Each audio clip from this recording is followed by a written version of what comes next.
Hello, everyone, and welcome back to Apolla's Odyssey. I'm again today in the new studio. I'm super stoked to be here, and today I'm going to be interviewing Juliet Easton, who will be speaking with me at Camp Disclosure later on in August.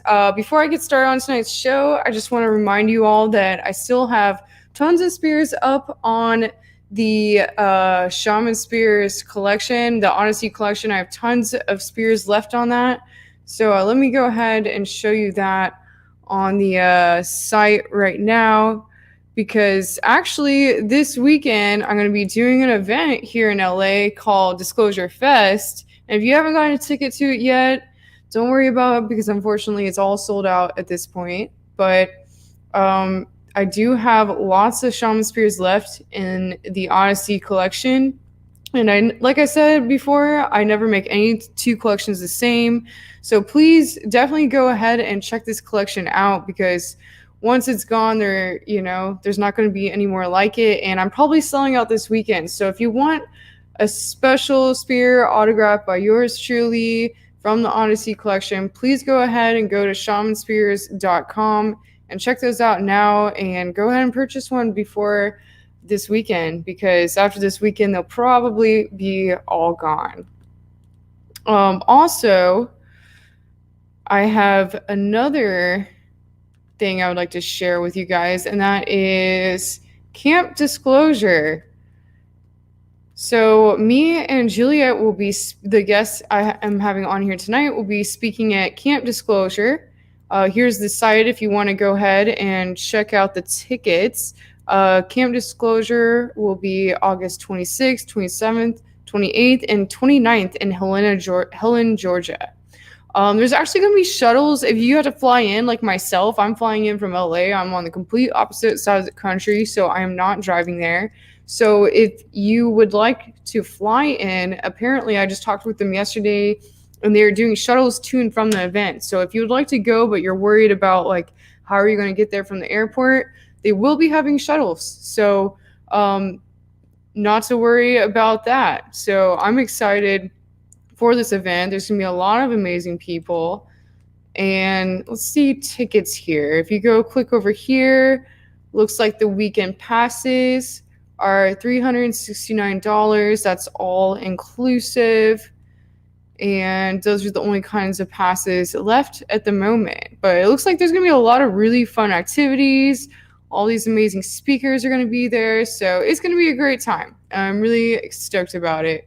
So I definitely hope to see you all there. So please go ahead and check out the website. That is campdisclosure.com. All right, now let's bring on Juliet. Hey. Hey there. It's good to see you. Good to see you. I'm so excited to be actually meeting you in person at Camp Disclosure, but this is, I guess, officially our first time meeting. Were you at the Camp Disclosure last year? No, I didn't go last year. Okay. I only came out for like a day last year, which was kind of interesting. I just it was like 2 days. I came out and did some interviews, and it was kind of funny because I just happened to be in North Carolina on business, then I just randomly saw like there's a UFO conference going on, and at the time I was doing tons of interviews for Third Phase of Moon, and I was like, oh my god, I need to go here and check this out. So I just kind of randomly went for a couple of days, and they just let me come in and do interviews. So I had a really good time. So this year looks like there'll be kind of a different group of people, but I loved all the people I met there last year. So it'll definitely be a lot of fun. A nice little spiritual, enlightened kind of event. So I'm excited. You always kind of meet soul family at those kind of events, for sure. Yeah, it's a beautiful location too at Unicoi State Park in Georgia. It's really, really pretty. Awesome. Yeah, Taylor Osteen here says, I went last year in NC, should be in Georgia too. I live in Atlanta. Awesome. I hope to see you there, girl. That'd be really cool. I hope you can make it. So, Julia, can you give us the audience here a little bit about your background? I have a general idea of your background as I was getting the show together. I know you do a lot of work with energetic dance, creative movement, and you're an entrepreneur. It seems like you do a lot of the same sort of things I do.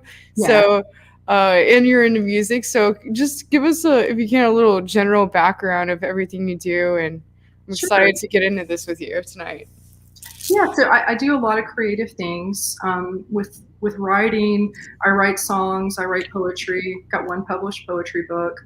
And I also, for what I've been doing for a living the past couple of years, is writing sales copy, mainly in the spirituality niche. So right now I'm an affiliate manager for Tarot Reading Daily, and I used to be a copywriter for Astrology.tv, and I've written for a lot of authors in the manifestation niche.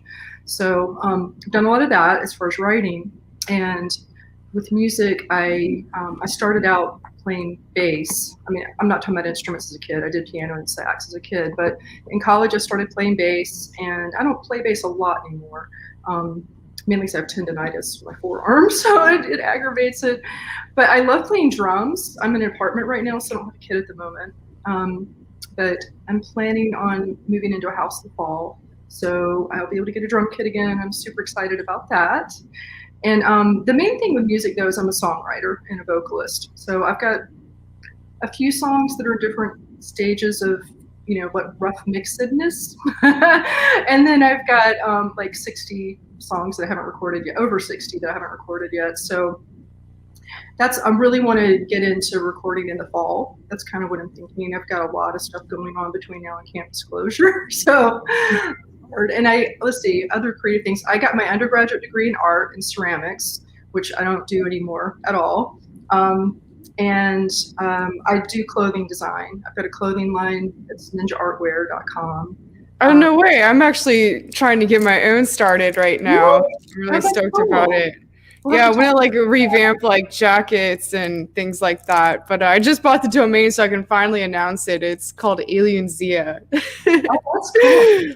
That is so cool. Sorry, go on. Yeah, and I've got another clothing line site that we're trying to get ready before camp disclosure. It's called woowoowear.com. So it's not cool.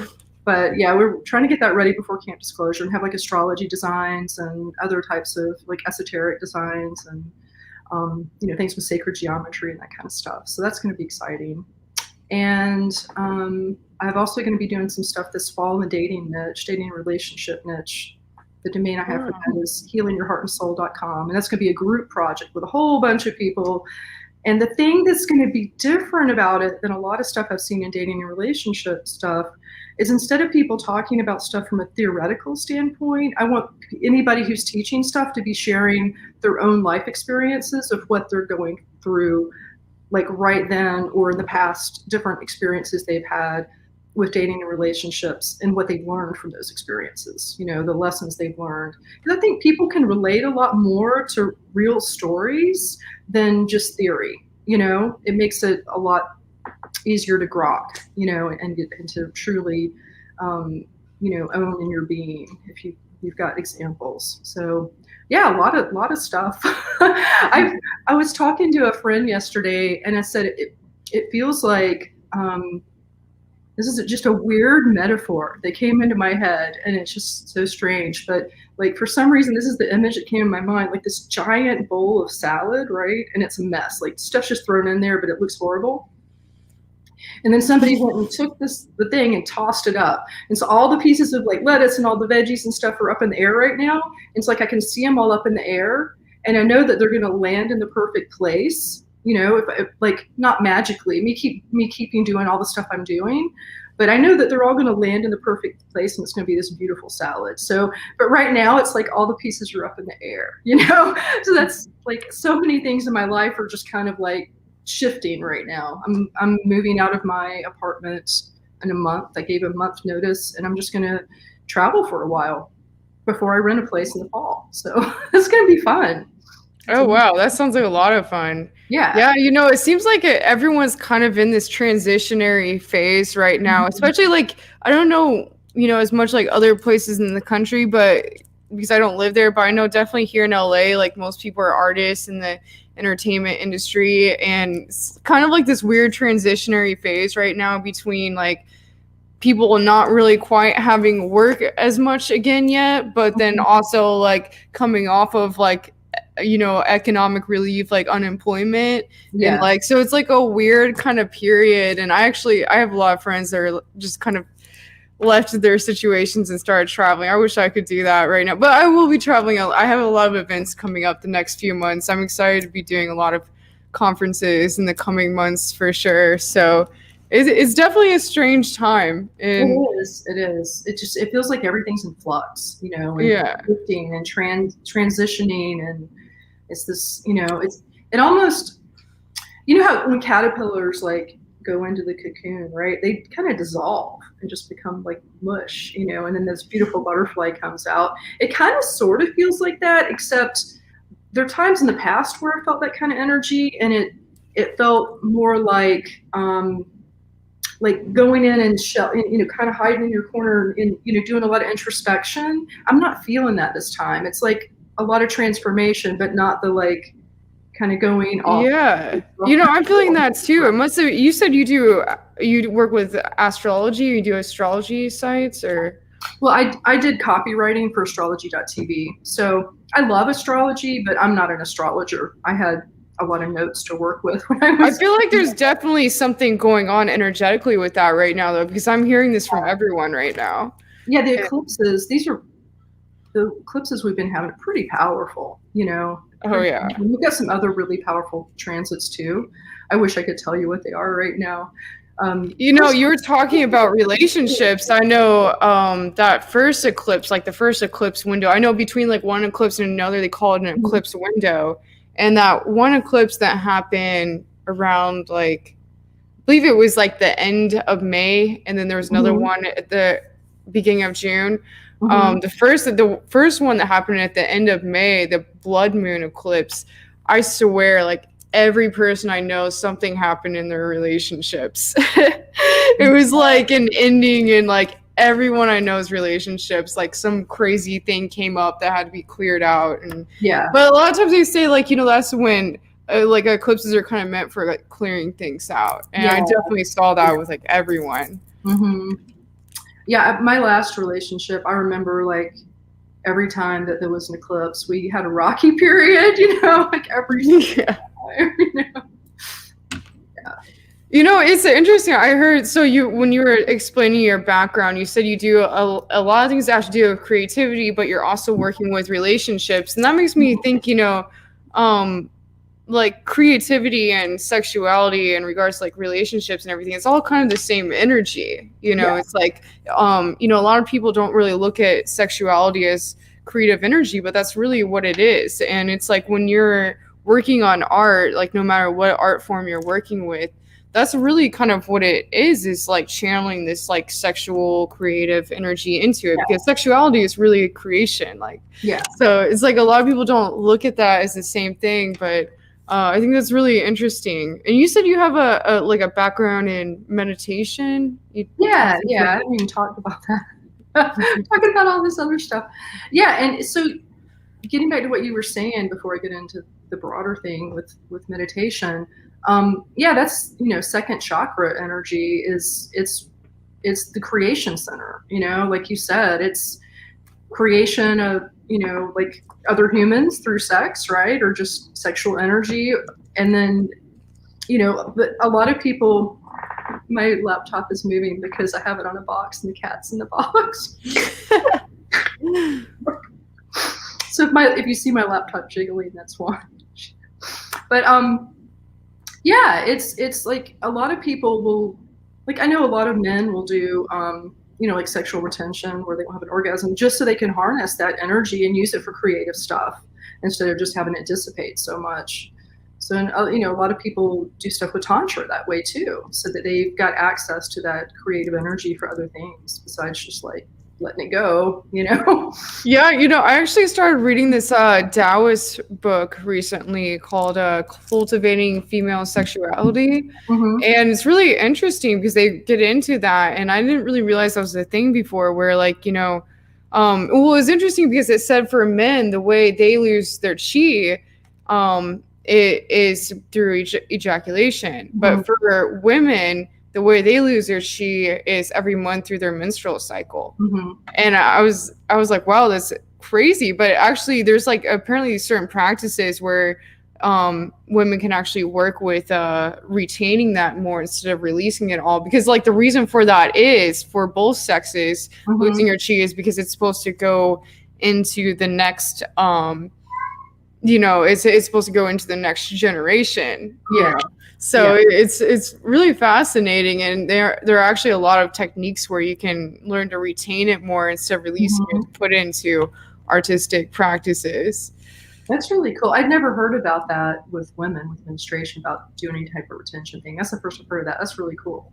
Yeah, I've actually been trying to work on it because for me, like that actually affects me. Like I don't know, it's probably TMI, but it affects me a lot every month.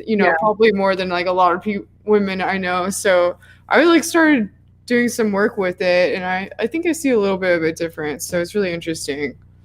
That's awesome. Yeah, I've been through menopause, so I don't have that anymore, but it did affect me a lot before. So you have these different meditation practices and energy movement practices you do as well? Yeah, so my path with meditation started like when I was really little. I remember going to sleep every night and I would look at the light switch on the wall and just kind of focus on that, and everything else in the room would go black around it. So that was my first like version of a candle flame, gazing into a candle flame. And I would do that like every night when I went to sleep. Nobody taught me that. I just did it. And then when I was in college, I started getting into meditation and like doing Zen meditation. And it drove me crazy. Just, sitting still and focusing on nothingness drove me nuts. And then I started learning a little bit more about chakras with meditation. And so like with focusing, say like on the heart chakra and having this pink light and sending that out in the world, like that felt a lot better to me because it was active, So that was my next step, was doing that. And I like that a lot better. And then when, in 1990, 25, I went to the Abode of the Message, which is a Sufi retreat center in upstate New York, and studied for a couple of weeks with Pit Vilayat Inayat Khan. And I learned a lot of really in-depth meditation stuff from him. So I learned that one of the things that's been really useful for me are these breaths of the elements. So there's like an earth, air, fire, and water breath. And they're really amazing for helping to process intense emotions, and transmute the energy. So I've got those on my website for free if anybody wants to get those on creativemovementmeditation.com. But I was learning all these different techniques from him. And then what I started doing is after I left there, I started combining them with movement. So nobody taught me that there, but I just started doing that. So, like using different breaths for different types of movement, or just kind of mixing them up.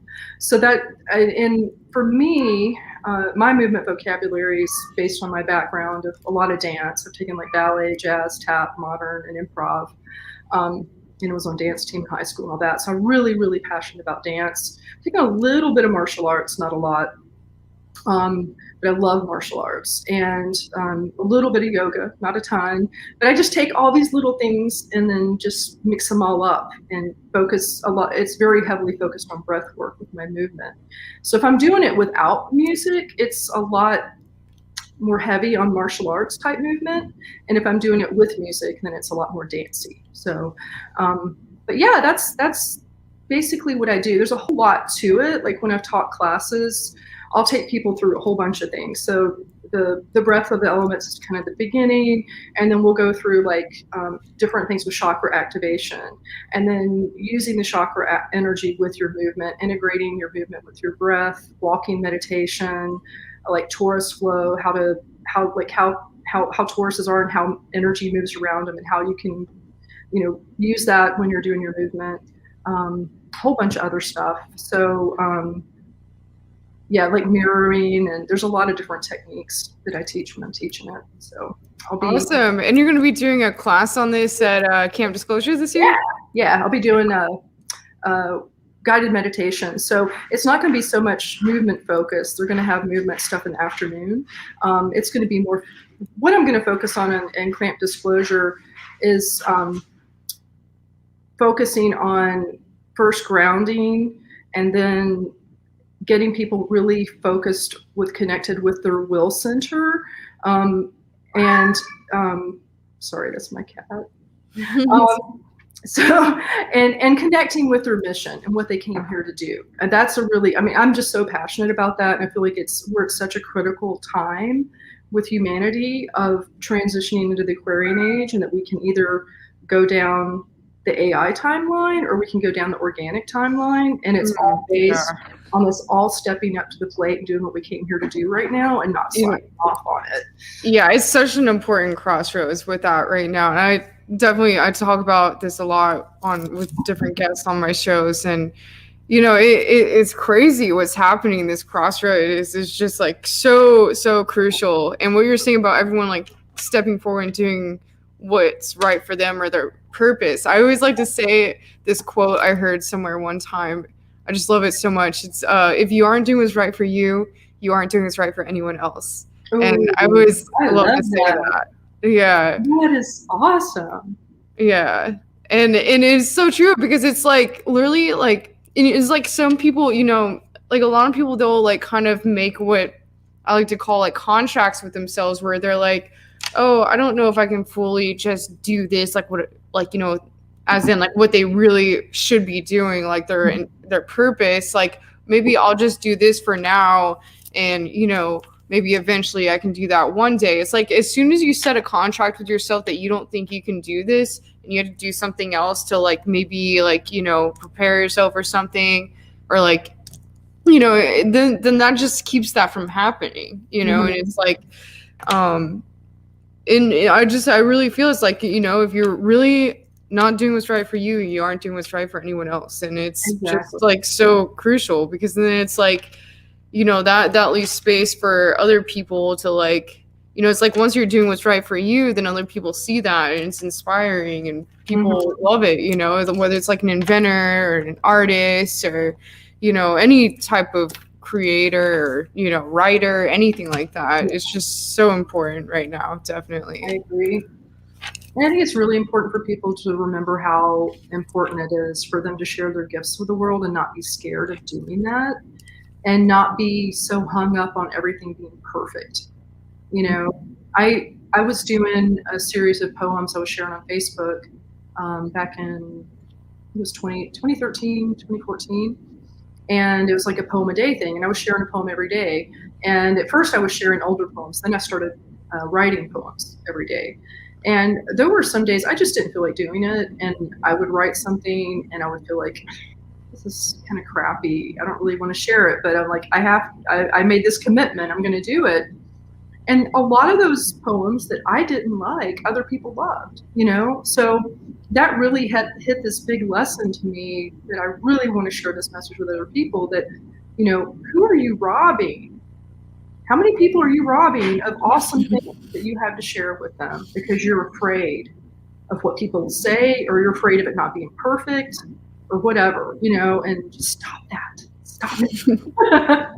Do your thing. You came here to do it. And another thing too is like last fall, I started doing dance videos for the first time and putting them on YouTube, and I don't think I've been on Instagram in the fall. I think I didn't do that till the spring, but I'd been terrified to do that for years. I'm like, I'm this 56-year-old grandmother, and I'm like, back then like weighed 20 pounds more than I do now. You know, I'm still not at my ideal weight, but I was terrified people were going to go, oh, you're too fat to be dancing. What are you doing? You know, but nobody has. Nobody. Girl, you look like you're like early 30s to me. I can't believe that's how old you are, because to me you look like late 20s, early 30s. Thank you. That's super sweet. But yeah, I agree. It's like people really hold themselves back, and I've done this to myself in the past. Like, it's like you psych yourself out, like, oh, I can't do this until everything's perfect and ready to go. And it's like literally the difference between doing something and not doing it is just doing it. And it sounds like such a simple thing, but it's like people just like psych themselves out so much that really it's just taking the first step. And once you start doing it, you're doing it. Yeah. And it's like, for me, like one example for me would be like this show. It's like I started this show. I got everything, like I started doing I did like an episode or two on YouTube, like, like probably like 3 years ago or something, like right after I was doing this one conference, someone was telling me like, oh, you should just get your show going.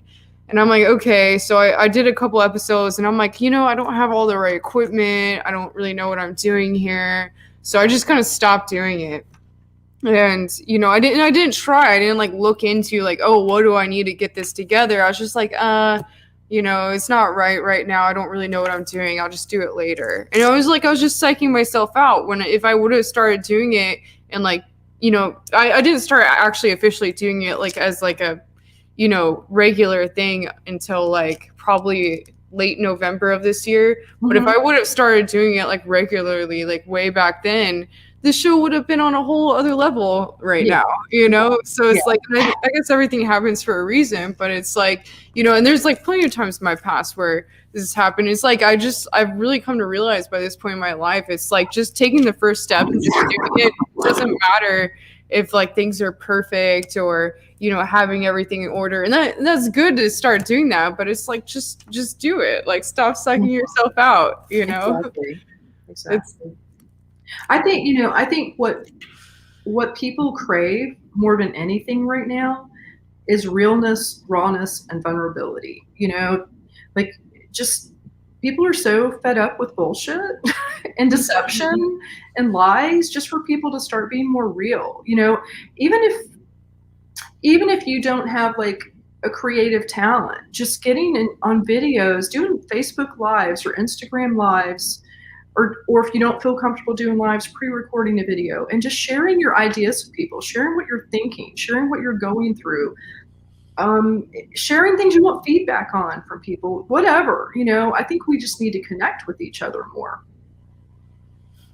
Definitely. What you were saying earlier about like, sharing some poems you didn't think people really liked or you didn't think you would like, and then everyone liked it like almost more than your other ones. Mm-hmm. That happens to me a lot. It's like, I did a lot. I don't do as much modeling now, but I used to do a lot of modeling, and mm-hmm. I would notice like every time I would post pictures I didn't think I really liked that much, like those would like almost do better than the other ones. And like, what you're saying about being vulnerable right now, mm-hmm. like there's definitely been different times where I've like, I don't know, something just like came to me that, like there was something I felt like I needed to share about something I'm dealing with in my life that's very personal. And, mm-hmm. I'll share that like randomly on Facebook. Sometimes I'll just go on and like write a whole paragraph, and, it's really personal. And like, it's not necessarily something I like want to share with people, but I just have a feeling like, maybe if I share this, like it will help other people understand things with themselves. And, it's like every time that happens and I get like an inspiration to do that, it ends up being like a huge thing. Like people love it. And, mm-hmm. I get all this like comments from all these different people sharing their own stories and like saying like, they're so glad I shared this. So it's definitely important being vulnerable right mm-hmm. now. Yeah. And I think another thing too, is like people who are more public, like you are, who have shows and stuff. A lot of times people can tend to put other people on pedestals.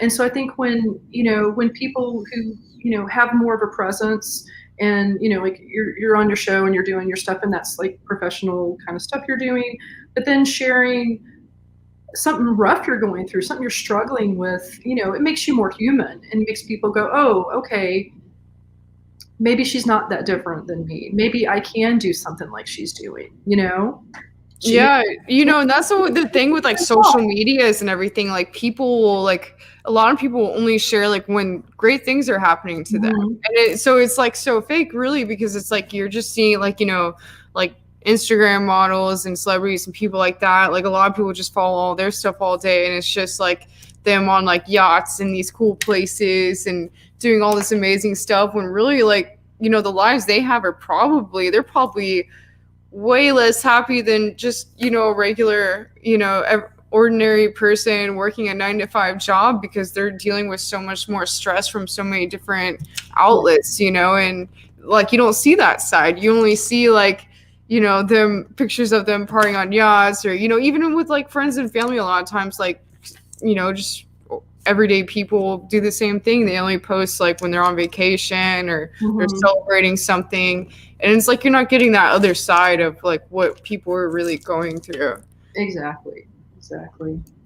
Yeah, we all go through hard times, It's like it'd be nice if we could just be up at the top of the sine wave all the time, but that's not realistic. It's like, even if you've got the most perfect mindset and you've got like the best outlook on life and you're like a master manifester and you stay in gratitude all the time, somebody is going to die at some point that you care about. Somebody is going to get really sick, whatever. Like, things happen that you have no control over and that aren't necessarily because you manifested them into being. And and so it's like, I think we need to be okay with not being like super positive all the time. Like, I don't think it's realistic, and I think a lot of people feel like they're failing to do that, and they are supposed to be doing that. And that's another message I can share people, hey, that's not real. We all go through rough stuff. Yeah, adversity is so important. Like I really like come to a point in my life where I seriously almost like love adversity, because it's like I feel like there's this one law, I believe it's called the law of balance, where it's like when you're talking about the ups and downs, it's like when something's super great, it's almost like it has to swing back the other way and be like just like as bad in the other way. Or like if you're going through a really, really rough time, eventually it's going to just swing around and be a really great time, because that's just like how it's the law of balance. It's the way it works. So like I've really come to like understand this. And so it's like when you're in the low times, it's actually like almost a blessing. Like I've come to look at it as a blessing, because like the adversity, it really just makes you so much stronger. And it's hard to look at it at the time when you're going through it and you're having a hard time, but always, like I know personally in my life, every time I look back at a time that was like that for me, I have so much appreciation for it later, because it's like you don't like build this strength without having those times of adversity. If things were just like perfect and amazing all the time, it's like how are you going to grow? How are you going to evolve? Evolution doesn't happen without stress. Exactly. Yeah, challenges are what push us to become better people. I agree. Definitely. Yeah.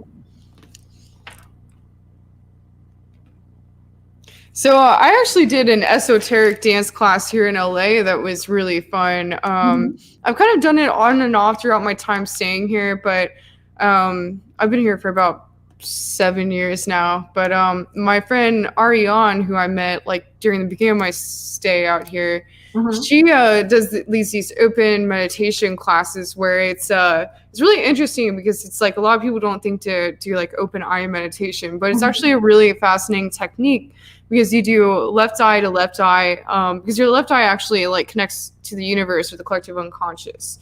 So we do left eye to left eye, and usually like if she's leading it, she would like lead it with a group of people. She'll be sitting there and everyone's in a circle around her, and everyone has to kind of stare into her left eye. And she takes about a minute with each person looking around. But it's so intense. It's like once you like really tap into it, it's like, that's just kind of a place to rest your eye. But after a while, you're like, you start to see all these different things in the energetic field. And it's so crazy at certain points, like when I've done meditations, particularly with her and some other people that were in the class, I felt like my almost like time swirling around me. It's like, Wow. and Cool.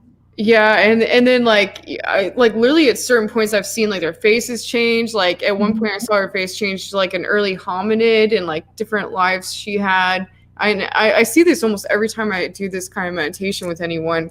But that's what she would do that some nights a week, and then other nights we would do the esoteric dance class where we would start with that, but then we would start like doing moves where we'd like move energy with it, and then she's actually a very skilled ballet dancer, so she would just kind of like bring the energy into that by like starting the class and ending it with that.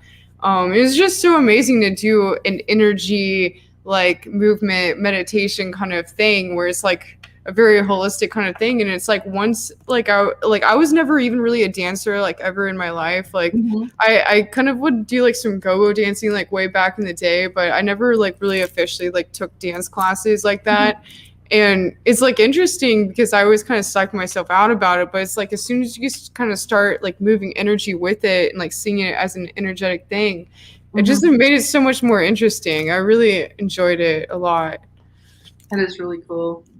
Yeah, the thing I like the most about doing creative meditation is, with it being improv, that I don't know what I'm going to be doing the next second. Like I'll start doing one move and I don't even know what I'm going to move it into. Like, and it makes me just stay in flow state, and it makes it interesting so I don't get bored. Because like if I, was doing like dance routines or even martial art katas, over and over again, like that stuff, I start getting bored doing the same thing over and over.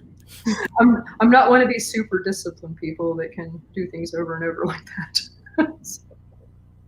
Yeah, it's definitely very activating dancing. I also did burlesque classes just because I'm like, okay, I'm just gonna kind of go out of my like comfort field here, and I did that like 2 years ago here. Well, that's in fun. LA, or 3 years ago, and it was just so fun to me, like seeing like just like women of all different shapes and sizes, just like in their like like fishnets and like little like leotards, just like having fun. And we would do like throughout the class we'd like do these different moves and stuff, but at the end she would just every single class she would just give us a song at the end of every day, and we just kind of throw all the movements into it and like improv with it, and like it would just be different groups of us would go up at a time and do it, and then we could all like film it and have like the other people filming it for like Facebook lives or whatever to just like share with our friends and family. And I really enjoyed it.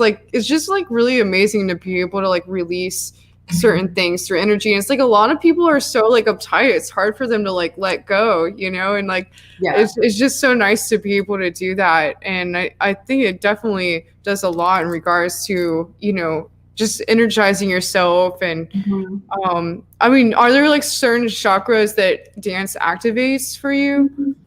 I mean, I think it can activate all of them, especially if you're focusing on different chakras. I don't focus specifically on certain chakras that much when I'm dancing. I'm more focusing on my breath work and just flow, but be interesting. I could start doing that some, experimenting with it. I think I'm going to try to experiment some with that. Yeah, it's like definitely anything that kind of puts you in a trance like state that's like creative is like such a meditative thing. I definitely notice that when I'm painting or when I'm working with my shaman spheres. If I just kind of put on some like light music or like not even like music that has words, but just light music, and I'll just be sitting there working, and it's like I almost feel like I just go into like a time warp, and like hours will go by and I don't even like realize it. And then it's like when I come out of it, it's like, but like all this like inspiration comes up. It's like things will like, from your like childhood, like that you thought you forgot about, or, things, interactions with certain people. And it's really just such a great way for me. Definitely. I don't know about other people, but definitely for me, it's like my favorite way of kind of working through things. And even like over the summer, actually this last summer, because I wasn't able to do work in the entertainment industry, everything ended because of COVID. I was working for an artist in downtown LA, and I was actually like building these like temples with him. And all day, every day, I had to use like a sander thing. It was like a electric sander, a Mhm. power sander. So like all day, every day is like just like sanding like these pieces for these temples, and like the wine from the sander and just the movement and the concentration of it. I would actually like remember dreams that I had the night before that I totally forgot about, and they'd just like randomly come up, and like I'd Wow, remember them, and I'm like, this is crazy, and it would happen like every single day. that's wild. That is a trip. Yeah. Yeah, I also love like dance for processing really intense emotions. You know, if I'm going through a really hard time and just putting on like some 80s rock, you know, just hard dancing, like dancing really hard, you know, where I'm like out of breath, you know, it just really helps to like if I'm upset, if I'm angry or feeling hurt or something like that, just dancing it out makes a huge difference, you know. I always feel better. Yeah, that definitely raises your vibration like instantly. I've noticed that myself. It's like if I'm in a bad mood, I just throw on some music and just start dancing around. Like immediately you go from like, just being like pissed off to like, oh, this is great. Like, why was I Mhm. mad again? It's Yeah. definitely a huge like vibrational shift instantly. Yeah, just seen Christine's comment. I've got a friend, Christina Kalf, that she also has been doing pole dancing and sharing videos on Facebook, and it's awesome. It's so cool. You know, I have great admiration for women who can wear like platforms that are this high and heels that high. You know, like that high. I couldn't. I don't see how you walk in those. So. I actually went out to like this like club dinner place the other night that my friend had just opened here in LA. It was opening of his place, and um I wore some like really tall heels when I went out, and like I actually ended up dancing all night in them, and I couldn't believe it. But they were actually very comfortable heels, but I Oh, was that's like, cool. yeah, like that in the burlesque classes I was telling you about earlier, we had to do that. We had to wear heels in them, but it was usually kind of like shorter heels. Yeah, yeah. But yeah, like the pole dancing stuff in general though, like I've my friends, they used to like run like all the go-go dancers in LA like with this roommate situation I was in before. Mhm. And so they had like, poles in their room. They'd have all these girls over there practicing all the time. And That's I tried working with it, and man, that is some hard work. Every time I tried, like I just had bruises all over me and I barely even did anything. So I don't know how those girls do that. yeah. Christine, like mad props to you. Yeah, it's I've never tried, but it seems like it would be challenging. Yeah, I mean it's like basically rock climbing. Yeah, yeah, exactly. But there's no footholds or handholds. You're gripping onto a slippery pole.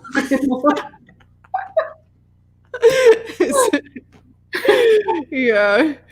It was crazy. I don't even, yeah, really crazy. Yeah. Someone said shaking off negative vibes. I love it. Oh yeah, that's awesome. Yeah, perfect. Yeah, exactly. Christine says dancing is amazing. You can ignore anything and be your own. Yeah. I definitely agree.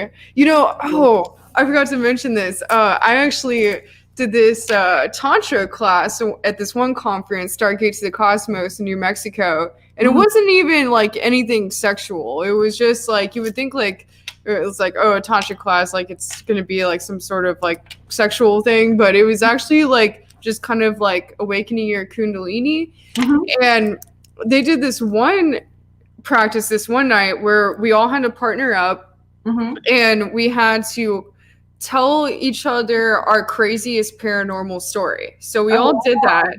And then afterwards, they're like, okay, now we're going to turn on some music and we want you to take turns dancing out the story you just told this person.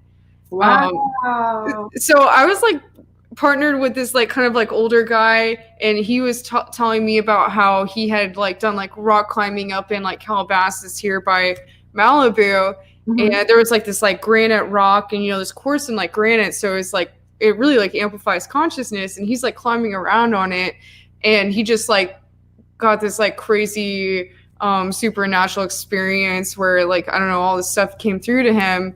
And then Mina was talking about this like lime green ball of light that came to me in the desert one time. So it's like we both like told each other stories, and then we had to like sit there and like do this sort of like a shamanic dance of like dancing out our story. And I realized it was really cool. I really enjoyed it, and I kind of realized like because I used to always I was like really big in the dubstep kind of music scene in Chicago, like the hardcore like dubstep scene, and that's like when I graduated high school in 2012. So like all the music that was kind of in at the time was that, and I would always be in Chicago like every weekend, like going to these shows, and like I always liked with dubstep how the sounds were so like crazy, like you didn't really know, like it was like really fun to dance to, but like things would kind of happen in the music you wouldn't know that they were coming, you know. But like they were fun to kind of like, I don't know, like make like weird like moves to when you're dancing. And like I kind of like put that with it, and I was thinking like, wow, I kind of feel like this is how I always dance, because I would be like in this like trance state in my mind and just kind of like move through these different moves like at these shows. And like yeah, it was really interesting. So like ever since then, it's like, you know, I can't ever psych myself out about dancing. Ever since I did that tantric class, I literally every time I dance now, that's just all I think is like I'm just like working through these things that I'm thinking about like in my dancing with this music. It's really cool. Interesting. That is so awesome. Yeah, there's going to be ecstatic dance this year at Camp Disclosure for the first time. Wow. Yeah, they're going to have it like out under the stars and a light show, and it should be really cool. Yeah, there's like a really big ecstatic dance community here in LA, and what I love about it is they actually are strictly like no alcohol, no drugs. Like all the people that go to these, they're like people who completely gave up drinking, like totally sober people, and they come out to just like drink kombucha and dance. And I think that's really awesome. That is awesome.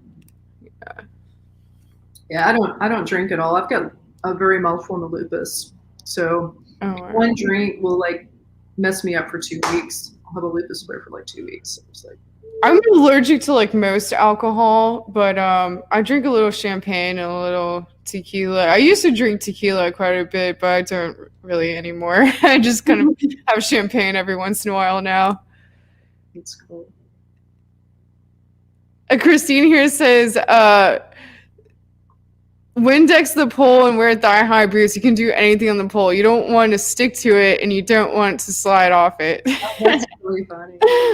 That's why they wear the thigh-high boots. Okay, now I understand. Yeah, they can grip the pole. That's hilarious.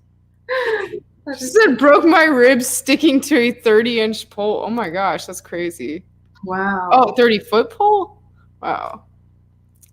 So we're like wrapping up towards the end of the hour here. Was there anything you would like to say in closing before the end of the show?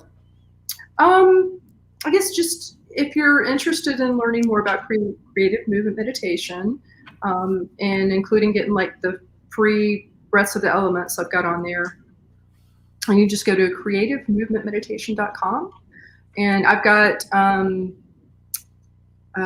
one demo video of me doing creative meditation without music, just doing the breathwork stuff, and then I've got I think 5 with dance that I put on there.